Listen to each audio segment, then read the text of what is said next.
one of the most dangerous things that you can do in your life is ruin your own peace by replaying the past over and over and over again. Because regret is addictive. You start thinking, I could have done this better, I could have had this life, if I stayed, if I left sooner. And before you know it, your mind creates this fake fantasy that has nothing to do with the reality, or what would have been reality even if you did do things differently. And that's the scary part. Regret can feel so real that you start grieving things that were never actually true. They didn't even exist. And I don't think enough people even talk about that. Say your name up in my songs, might not fuck with you tomorrow. Can get my feelings hurt today, I won't give a fuck tomorrow. Ain't fucked up by no credit score, I might be rich as fuck tomorrow. Every day the sun won't shine, but that's why I love tomorrow. Can't say your name. Welcome back to another video. As always, a little art piece from my daughter. She made this at school. For those that don't know, my daughter is 2.5 years old and she's been bringing a lot of cool things at home, and I just thought, why not represent her in some way throughout this series. So I'll always have a little art piece in the back by her. I have broken down this video in 4 chapters. Chapter 1, the weight of regret. Chapter 2, the fantasy of the right path. Chapter 3, what pain was actually trying to teach me. And chapter 4, becoming unbreakable. Chapter 1, the weight of regret. Let's jump right into it and really talk about what regret does to us. Regret does not just stay in your thoughts, it consumes your body. That pressure in your chest, you know, the one that you just can't explain, in your jaw when you're clenching without realizing, which is, by the way, happening to me since 2019.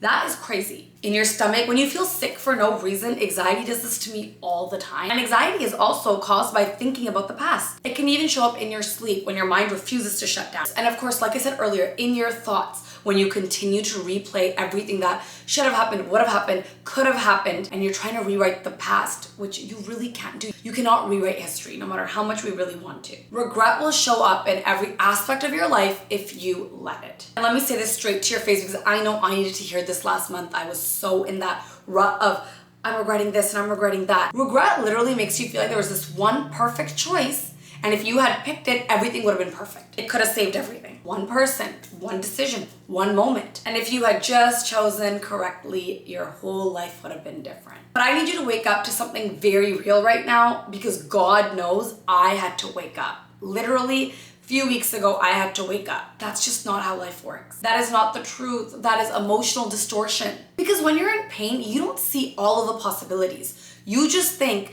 that everything would have worked out perfectly. You only see the version where everything magically just worked out. You ignore the struggles that could have existed. You ignore the lessons that you would have had to learn. You simply ignore the fact that every path has its own pain. You are editing reality just to survive your emotions. And that's exactly what I was doing. Last month, I was stuck in such a rut where I just couldn't stop thinking about the past. The last decade started haunting me. You know, when I was 19, how I had found that perfect person, but at that time, I wasn't ready for that perfect person.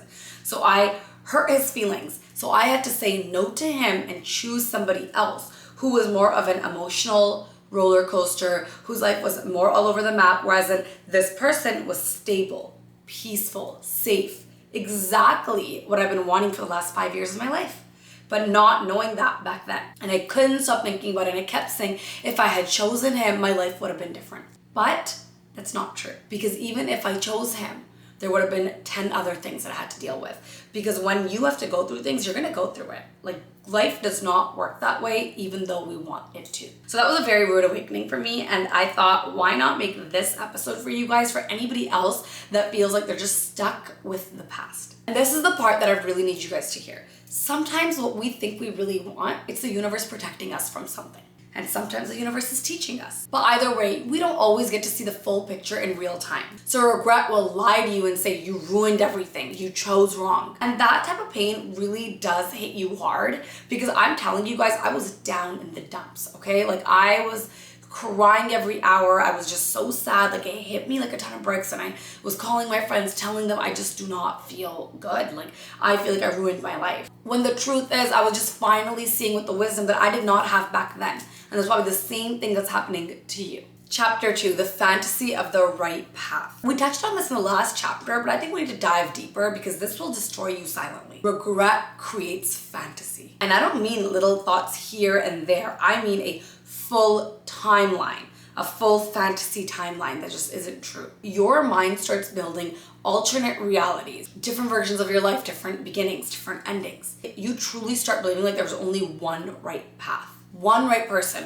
one right decision, one version of life that could have saved you from all this pain. And now you're sitting in your current reality thinking, if I had just chosen differently, if I left sooner, if I listened to myself, if I chose them instead, maybe I would have been happy. But let me be very honest with you. Most of the time, you're not even remembering reality. You're remembering emotion, and emotions are not always accurate. Because when we're hurting, our mind does something very dangerous. It starts editing. It removes the hard parts, incompatibility, the anxiety, the pain, the confusion, the loneliness you actually felt, the red flags you ignored, the self-abandonment. And suddenly a complicated human becomes a symbol. A symbol of safety, a symbol of peace, a symbol of comfort. You know, the version of yourself that you really do miss. But that's not a full picture of a relationship. That's just a highlight reel that your mind created just to cope with disappointment. And I know this because, like I said in the previous chapter, I have done it too. I sat there replaying so many old memories and just asking myself, what if that was the right person? What if I ruined the best thing that would have happened to me? What if I walked away from the life that I was actually supposed to have?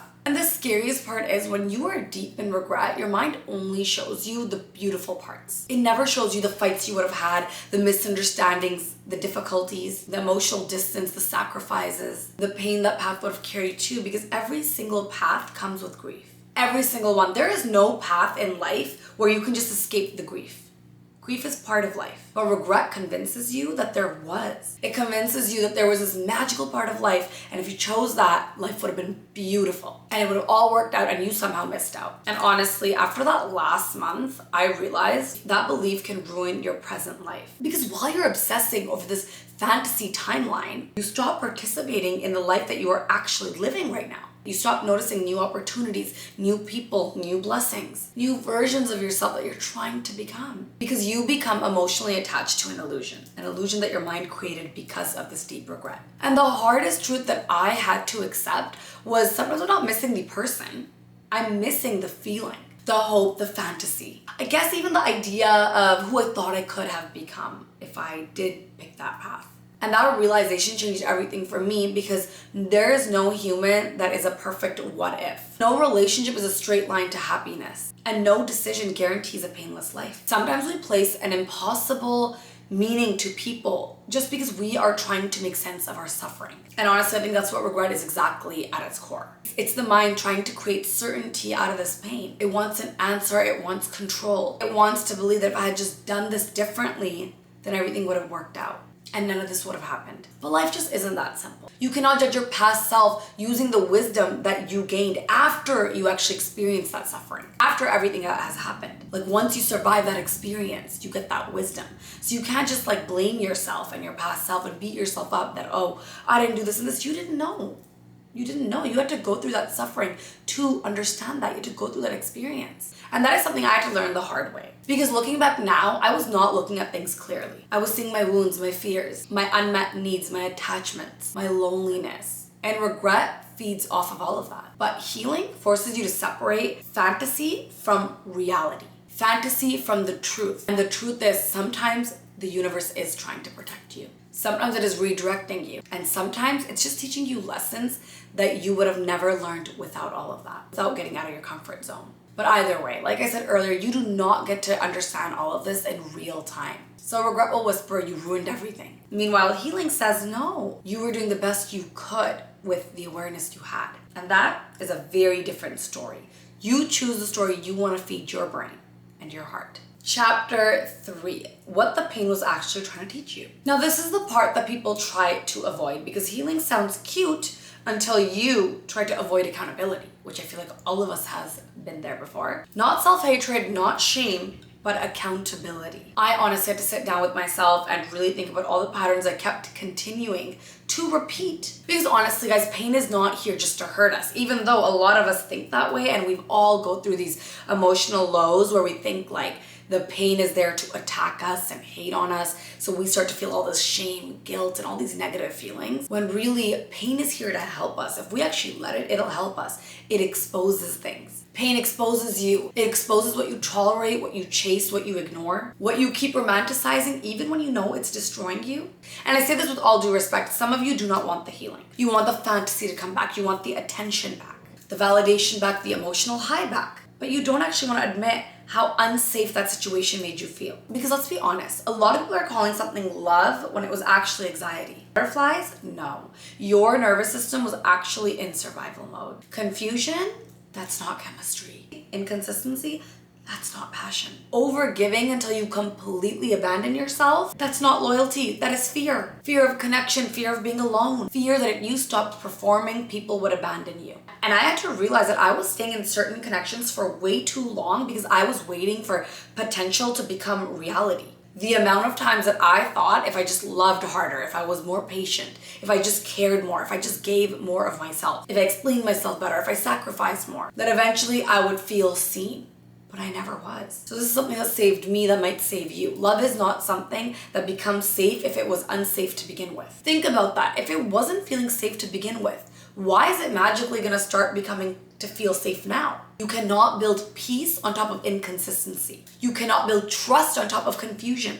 And this one I had to hear multiple times because I needed to hear it. You cannot build a healthy relationship while abandoning yourself to keep it alive. And some of you are exhausted, not because love is hard, but because you are just trying to earn basic emotional security. And that is not normal. I had to stop romanticizing my suffering so much. Being the understanding girl nearly destroyed me multiple times. Always forgiving, always waiting, always seeing the good in people while they were inconsistent the entire time.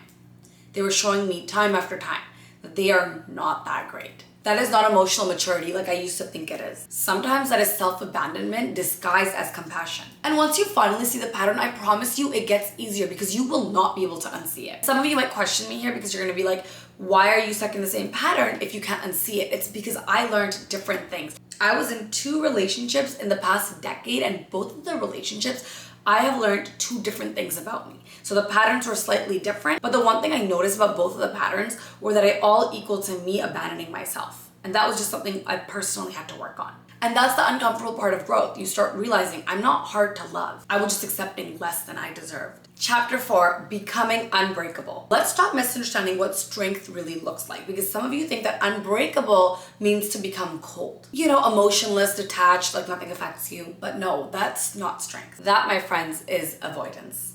Real strength is being able to feel that pain without it changing your identity. Real strength is saying, yes, that hurt me deeply, but I'm still not going backwards. You know, like Priyanka Chopra said, we do not read our books backwards, and for a while I was. But healing is not when you stop feeling triggered. A lot of people have this misconception that healing means that nothing ever triggers you anymore. No, it means yes, you have triggers, but you are so aware of these triggers that you do not let them control your emotions or your decisions. And that is the difference. And I need you guys to understand one thing, which it took me a minute to understand. We don't become unbreakable by avoiding things, avoiding the hard things. You become unbreakable by surviving the things that you thought would have nearly destroyed you, but realizing that you are still here, you're still breathing, you're still waking up in the mornings, you're still rebuilding, you're still becoming. And I have to be the one to say it, but some of you are keeping yourself stuck because your identity is still attached to that pain. You've replayed the story so many times that you don't even know who you are without it. The betrayal, the heartbreak, the regret, the disappointment, it becomes your personality. Now listen, it may have felt like that I was yelling at you guys in this video. I have been through all these feelings that I have talked about in this video, and that is why I'm a little snappy, because I wish somebody was like a big sister to me and snapped me out of these feelings. So at some point you have to decide, do I want to heal or do I want to keep living inside this wound? Because those are 2 different things. Healing requires responsibility. It requires you to stop blaming your past for every decision that you made. It requires boundaries, discipline, self-respect standards, and not just manifestation quotes and sad music at 2 a.m. which sometimes does help. But this was also hard for me to accept as well, because it will come to a point where revisiting the past is no longer self-reflecting. It becomes self-destruction. And if you let it, it will destroy your life. You keep reopening wounds, hoping that the ending changes. But the thing is, we can't actually make it change. What's happened has happened.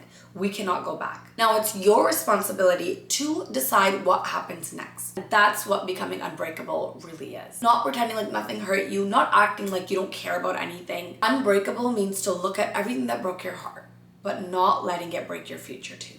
And that is power. That's the end of our video. See you guys next week.